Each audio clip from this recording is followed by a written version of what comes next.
I think that having the connection, having been in the locker room, I think, understanding the dynamic of what a team needs, what a team should feel, how we should practice, how we should play, when to take the pads off, when to put the pads back on. I think all of that is part of, that emotional intelligence that we all and I try to strive for and to have with the guys. And I think that relationship has gone a long way this season.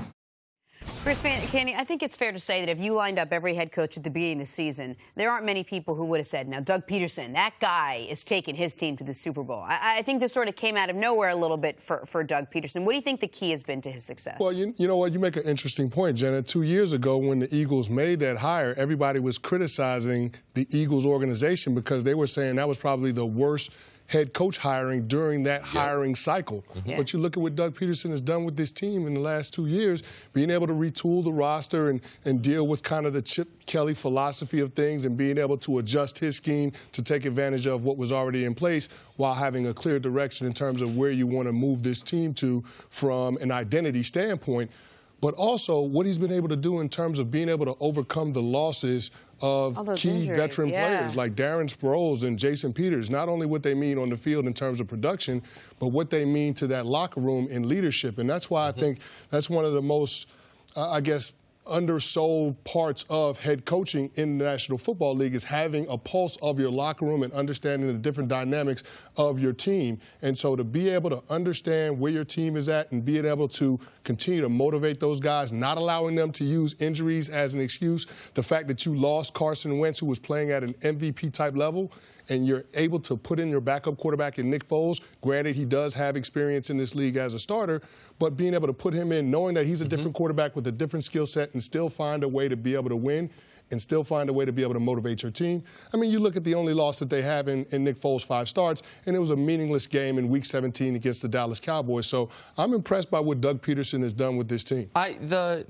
You just don't have to. You don't have to look any further than the division. The Dallas Cowboys. Dallas Cowboys lost their left tackle for a couple games. What are we going to do?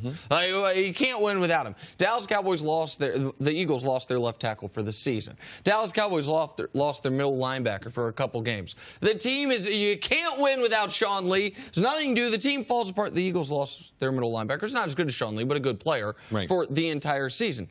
They then lose their quarterback. And the fact that the team didn't privately say, okay, well, you know what I mean? It's been a good year, but we're sunk. That is a testament to the head coach. I still don't know if Doug Pederson is a great head coach. But what we have learned this year is the idea that the Eagles whiffed because Ben McAdoo didn't come down for the second interview, if you remember. They settled on Doug Pederson. The idea that the Eagles whiffed on their head coaching position, that's gone now. We now know he's at the very least an average to above average head coach, and we'll see over the following years how great he actually is. Yeah, I think Doug Pederson was a good hire. I think that they have the rare combination. And I don't believe this is essential that you have to play in the National Football League to be able to understand or coach in the league. I just believe you have to be a good coach. I don't care where you came from. You can coach in high school. You can coach in college. If you can communicate and teach, because you're a teacher, but you're teaching at the highest level. Everyone can't do it. Doug Pederson has proven that he was a good positional coach, and he could be a coordinator. We don't know when they take that next step what they're going to do. We don't know if they become Doug Pederson or we don't know if they become Ben McAdoo. All right? Like, there is that real possibility in real time under the lights. That's what happens. But let me tell you what he's got going for him. More than being a former NFL player, more than being in a locker room, he's got a great support staff. He's got an owner. They got a great stadium situation. They're one of the most profitable teams in the National Football League. So he has the support. He has the eye, the ear, and the support and connectivity with Howie Roseman, the general manager. They went through a huge power struggle. Howie got control back of the personnel. And if you look at some of the personnel decisions that they made, drafting Carson Wentz, that was not a no-brainer, and some of the other little pieces that they've added. Remember when they added Jay Ajayi? That Doug Pederson allegedly, or according to him, said, I didn't believe it. Remember the conversation. Yeah. Just how nice it was, how he came to him. Hey, what about Jay Ajayi? Yeah, can we add him? Yeah, stop kidding me, though. Right. Oh, yeah, no, I can get him. went out and got him. So when you have that type of support, these are the teams that win more. These are the teams that when we start the season, the Eagles are trying to win a Super Bowl.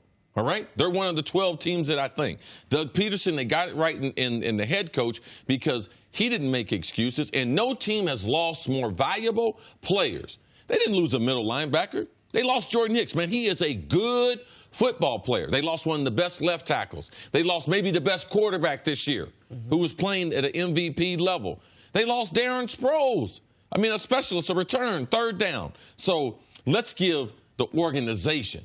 Sure. It starts at the top and supporting the coach through management to lead them to Super Bowl success and Super Bowl 52 in Minneapolis. And also adding to what you just said, because all of those things are true, I think an important factor to consider here is that Doug Pederson, he has the trust of his players. I mean, as a football player, all you want is your head coach to be able to give you answers to the test. Like, we all want to know what the answers to the test are. We loved open book tests because you had the answers. You could find the answers to the test.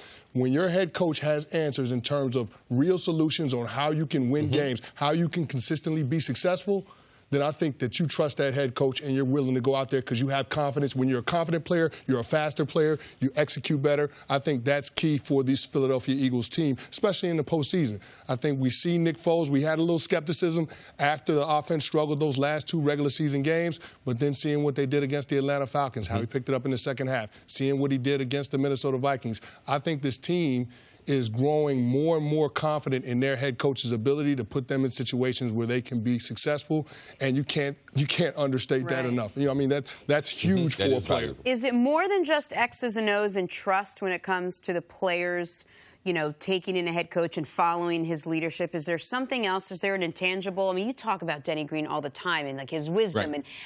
And what is it in a head coach that moves you and makes you do things that you couldn't do without his guidance? Yeah, Jenna, you are hitting it right. It's not X's and O's because you spend so much time together. It's also leadership. It's also, does he care about us as men? And you've seen that. The culture in Philadelphia. Man, Chip Kelly was monitoring the guys around the clock. Right. I mean, they were not happy with Chip Kelly. So the overall culture, and now, you know, not having a college coach who's trying to be a ruler and dictator over and have a grown man who's, I've been in this NFL locker room. I've been through NFL seasons, and understanding it helps bring the roster back together. And that's probably the biggest change. Not only from I'm going to be a big, powerful football team compared to Chip Kelly, I want to be undersized and small and agile. Those things have also changed.